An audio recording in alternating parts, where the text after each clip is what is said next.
Assalamualaikum warahmatullahi wabarakatuh.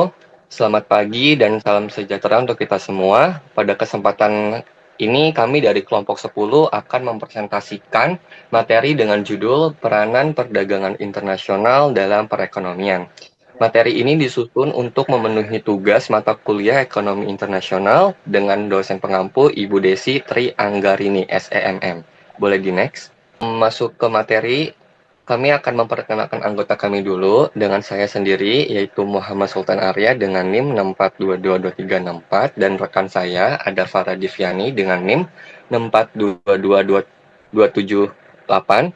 Selanjutnya ada Wildatullah Yuliyah dengan NIM 64222286. Selanjutnya ada Akbarul Kuatil Matin dengan NIM 64222288.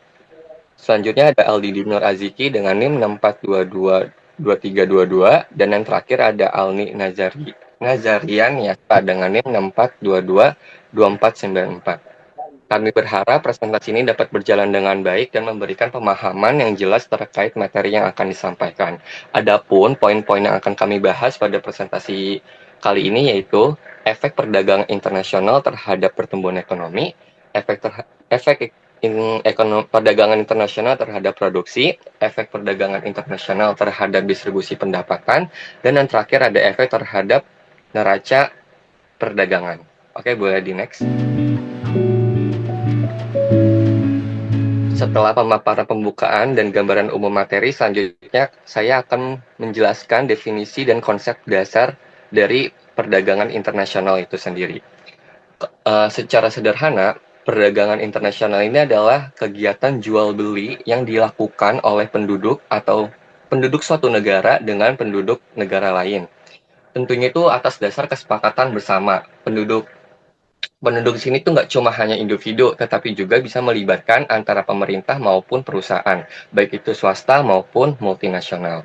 Nah, perdagangan internasional itu nggak cuma terjadi karena perdagangan ini tuh nggak karena terjadi karena setiap negara tuh punya keterbatasan sumber dayanya masing-masing, sehingga nggak semua negara tuh bisa memenuhi kebutuhannya sendiri.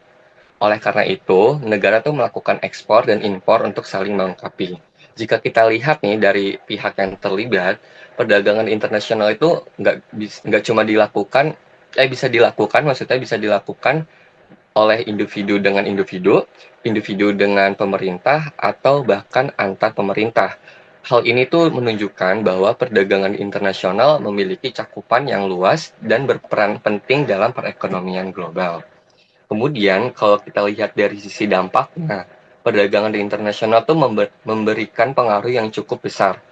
Kegiatan itu mendorong industrialisasi serta mempercepat kemajuan transportasi serta memperkuat juga proses globalisasi. Selain itu, perdagangan internasional juga tuh membuka peluang gitu masuknya investasi asing dan berkembangnya perusahaan multinasional. Dan yang terakhir, kita bisa lihat dari tujuan utamanya. Tujuan utama dari perdagangan internasional itu tuh untuk meningkatkan pertumbuhan ekonomi yang biasanya bisa diukur dengan produk domestik bruto atau PDB atau di sini kalau di itu adalah GDP.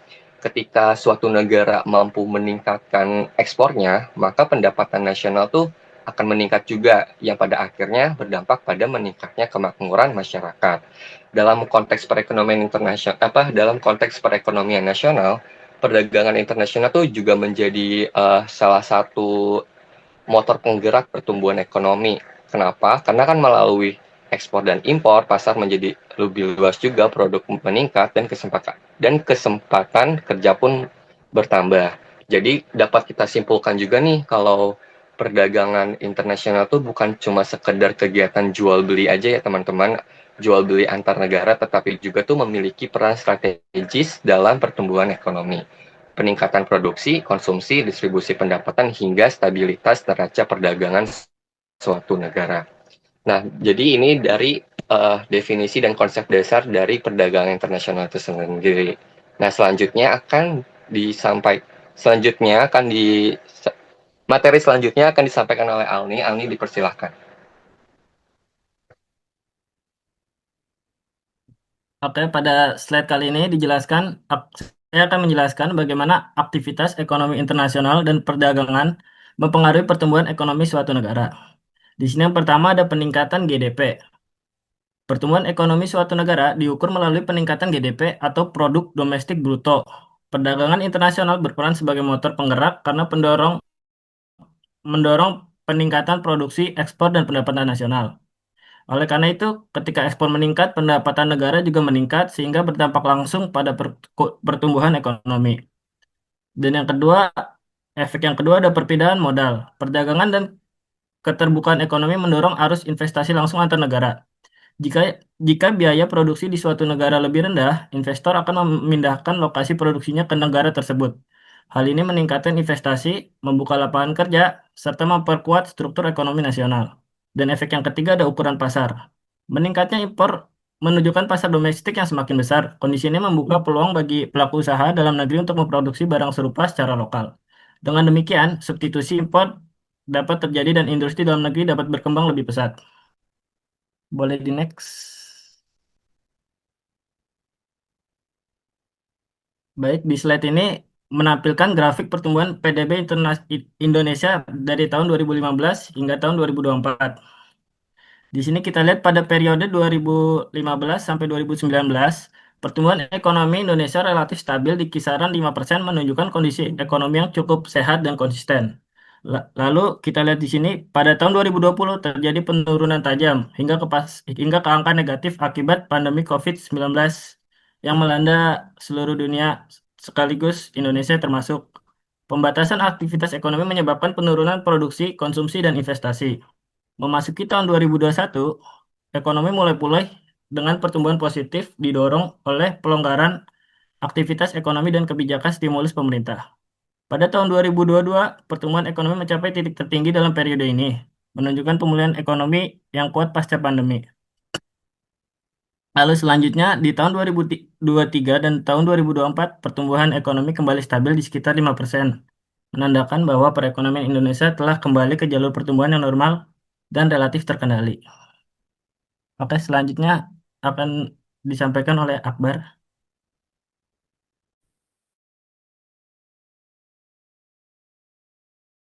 Oke, baik. Yang selanjutnya yaitu efek terhadap produksi. Spesialisasi di sini ada 2 poin. Spesialisasi produksi, perdagangan mendorong negara ke arah spesialisasi pada barang di mana negara tersebut memiliki keunggulan komparatif. Spesialisasi ini dan perdagangan juga meningkatkan pendapatan real masyarakat. Namun spesialisasi tanpa perdagangan dapat menurunkan kesejahteraan. Jadi di sini bisa disimpulkan bahwa dari perdagangan yang aktif dan perdagangan yang stabil itu bisa meningkatkan ataupun menurunkan tingkat kesejahteraan masyarakat. Di saat tingkat perdagangan naik, otomatis kesejahteraan masyarakat pun meningkat. Namun di saat tingkat perdagangan menurun, maka tingkat kesejahteraan masyarakat pun pasti akan ikut menurun. Lalu selanjutnya ada investasi surplus. Nah, peningkatan pendapatan real memungkinkan negara menyisihkan dana lebih besar untuk investasi. Investasi tinggi sama dengan pertumbuhan tinggi. Sumber ekonomi yang lebih besar dialokasikan untuk pengembangan kapasitas produksi. Nah, di sini pun negara pun lebih milih mayoritas dari uang yang harusnya digunakan sebagai anggaran disisihkan untuk dana investasi besar. Misalnya contohnya untuk pembangunan di masa yang akan datang.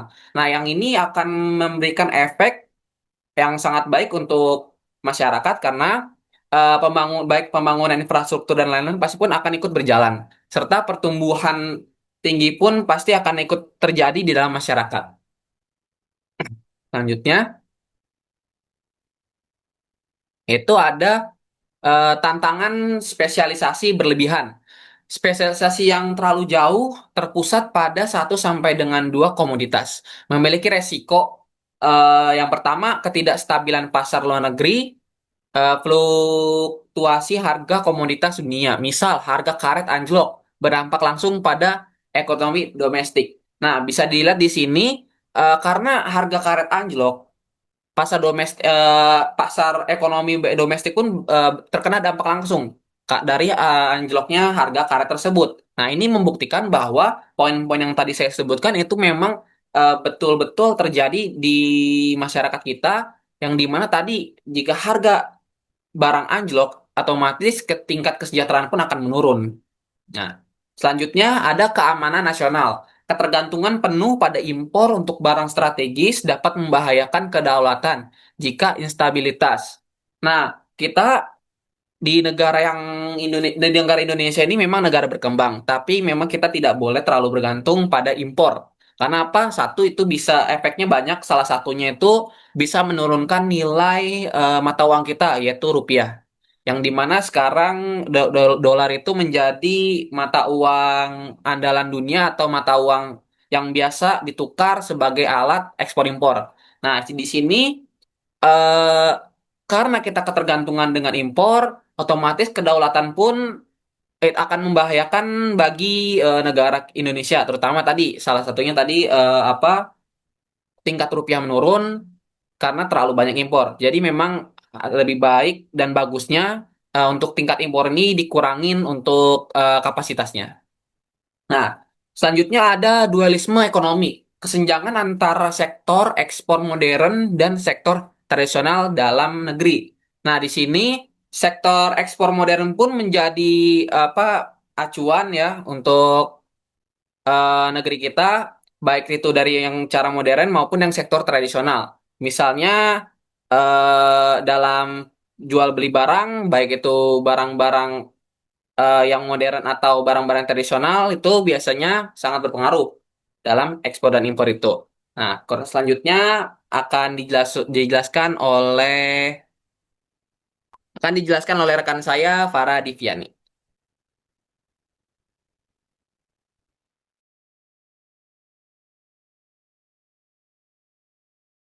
Baik, selanjutnya yaitu poin surplus dan produktivitas. Bagian ini menjelaskan bagaimana perdagangan internasional berdampak positif pada sisi produksi negara kita. Pertama, ada konsep yang disebut surplus atau saluran untuk kelebihan produksi. Sederhananya, perdagangan luar negeri membuka daerah pasar baru yang lebih luas bagi barang-barang buatan dalam negeri. Hal ini sangat menguntungkan karena sumber daya ekonomi yang tadinya menganggur atau surplus atau tidak terpakai, kini memiliki saluran penyaluran atau VAN untuk dimanfaatkan dan dijual ke pasar yang baru tersebut. Yang kedua yaitu perdagangan internasional memicu kenaikan produktivitas. Ketika sebuah negara masuk ke pasar global, mereka akan berhadapan dengan persaingan dari negara lain. Persaingan ini memaksa industri dalam negeri untuk bekerja lebih efisien dan terus memperbaiki teknik produksinya. Mau tidak mau, negara kita didorong untuk terus berinovasi agar barang jualan kita tetap laku dan juga kompetitif di mata dunia. Next. Selanjutnya yaitu efek terhadap konsumsi. Bagian ini membahas bagaimana perdagangan internasional mengubah cara masyarakat kita berbelanja dan mengkonsumsi barang. Dampak pertama disebut dengan transformation effect. Ini terjadi ketika masyarakat bisa mengubah uang atau sumber daya yang mereka miliki itu menjadi barang-barang impor yang kualitasnya lebih baik atau barang yang memang tidak tersedia di dalam negeri. Karena pilihan barang menjadi lebih banyak dan bagus, tentunya masyarakat merasa pendapatan real mereka meningkat dan kepuasan belanja pun bertambah. Dampak kedua yaitu demonstration effect yang berkaitan dengan perubahan perilaku. Perdagangan internasional membuat kita sering melihat dan berinteraksi dengan dunia luar yang akhirnya memancing kita untuk meniru gaya hidup ataupun pola konsumsi masyarakat asing. Sisi negatifnya, jika keinginan meniru belanja ini berlebihan atau terlalu konsumtif, uang yang seharusnya bisa ditabung atau diinvestasikan untuk pembangunan justru harus digunakan untuk membeli barang impor yang bisa menghambat pertumbuhan ekonomi. Selanjutnya akan dilanjutkan oleh rekan saya.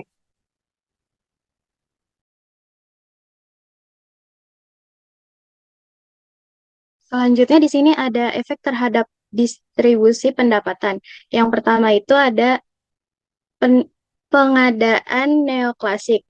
Perdagangan luar negeri cenderung meratakan distribusi pendapatan. Negara akan berspesialisasi pada barang yang menggunakan faktor produksi yang berlimpah, sehingga meningkatkan permintaan dan pendapatan faktor produksi tersebut. Hal ini membuat perdagangan internasional mendorong pemerataan pendapatan karena setiap negara memanfaatkan keunggulan faktor produksinya sehingga mendapat sehingga pendapatan nasional dapat meningkat. Selanjutnya ada pendapatan anti neoklasik. Selanjutnya ada pandangan neoklasik. Perdagangan bebas justru meningkatkan ketimpangan atau jurang kaya miskin. Adanya unsur monopoli dan kekuatan modal asing dapat memperlebar jurang antar negara maju dan berkembang, serta ketimpangan internal. Namun, perdagangan bebas berpotensi memperbesar ketimpangan pendapatan karena memanfaatkan ekonomi karena pemanfaatan ekonomi cenderung lebih besar dinikmati oleh kelompok atau negara tertentu. Boleh di next. Selanjutnya ada efek terhadap distribusi pendapatan, yaitu ada ekspor neto atau X sampai M. Selisih antar nilai ekspor dan impor suatu negara dalam periode tertentu.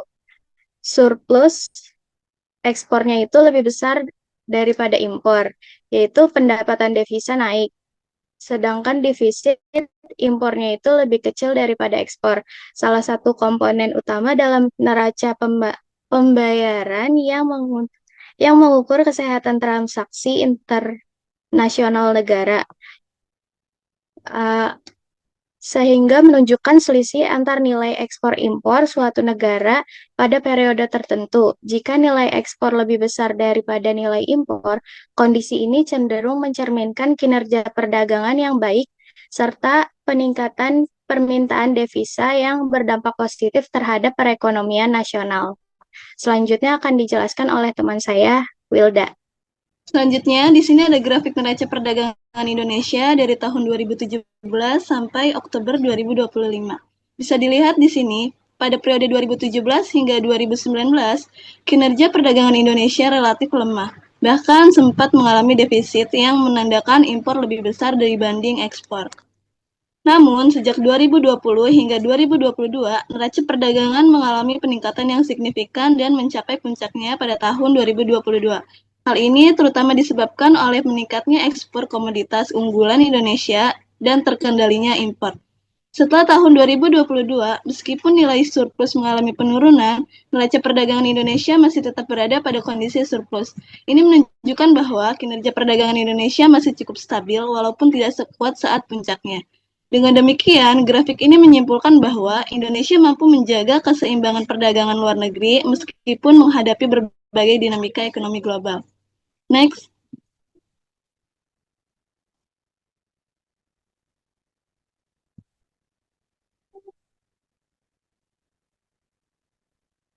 Selanjutnya, ada faktor yang mempengaruhi neraca perdagangan. Gambar ini menunjukkan beberapa faktor utama yang mempengaruhi neraca perdagangan suatu negara termasuk Indonesia. Faktor pertama adalah biaya produksi dan daya saing industri. Jika biaya produksi dalam negeri lebih rendah dan efisien, maka produk ekspor akan lebih kompetitif di pasar internasional sehingga ekspor meningkat. Faktor kedua adalah ketersediaan bahan baku atau sumber daya alam. Negara yang memiliki sumber daya alam melimpah seperti Indonesia cenderung memiliki nilai ekspor yang tinggi, terutama pada sektor komoditas. Yang ketiga yaitu faktor nilai tukar atau kurs mata uang. Ketika nilai tukar rupiah melemah, harga barang ekspor menjadi lebih murah bagi negara lain sehingga ekspor meningkat, namun impor menjadi lebih mahal.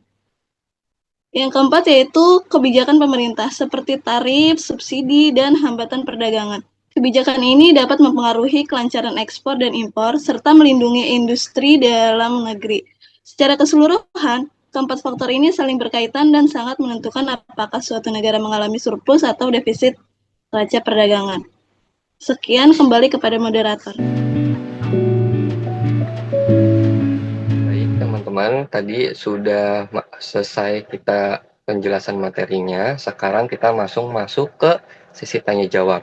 Sesi tanya jawab ini sebelum kita mulai presentasi udah kita kumpulkan dulu beberapa pertanyaan dari teman-teman kelompok lain, dan kebetulan kita sudah menampung 3 pertanyaan, yaitu pertanyaan dari Diah kelompok 8, Arwi kelompok 11, dan Iqbal dari kelompok 12, yang dimana pertanyaan ini akan disampaikan oleh rekan saya, Aldini, Wilda, dan Farah. Dipersilahkan.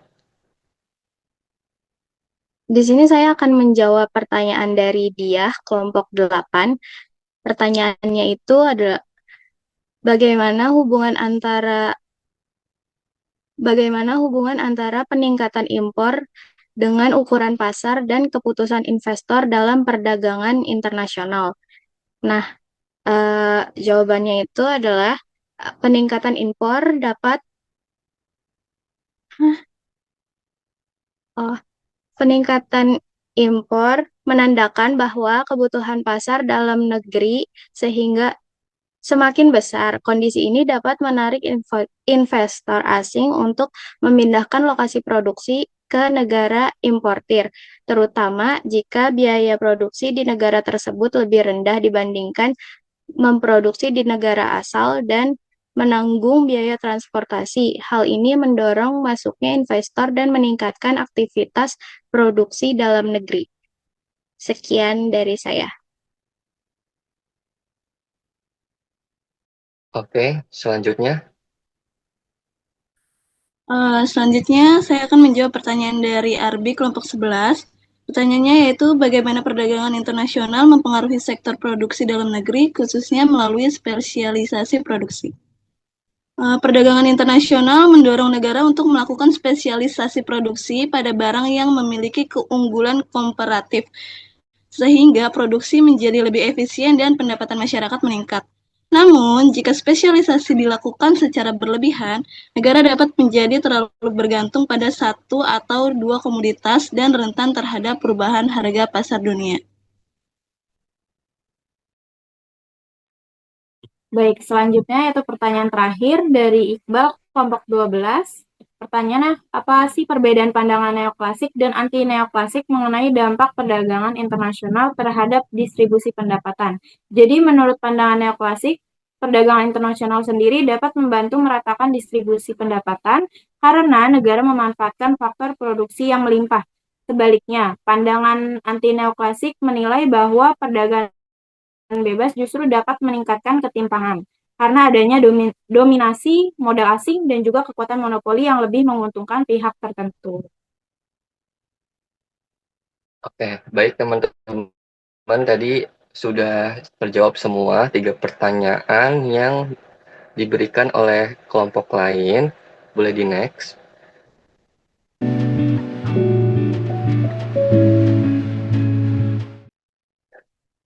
Dan kita juga tadi sudah selesai untuk pemaparan materi tentang peranan perdagangan internasional dalam perekonomian dan seluruh rangkaian presentasi beserta sesi tanya jawab yang telah kita laksanakan. Kami berharap materi yang disampaikan pada kami hari ini dapat memberikan pemahaman yang baik mengenai perdagangan internasional dalam perekonomian untuk teman-teman semua.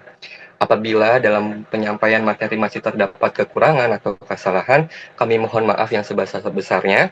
Akhir kata, kami mengucapkan terima kasih atas perhatian yang telah diberikan teman-teman semua. Presentasi ini akan kami akhiri. Terima kasih. Wassalamualaikum warahmatullahi wabarakatuh. Waalaikumsalam warahmatullahi wabarakatuh.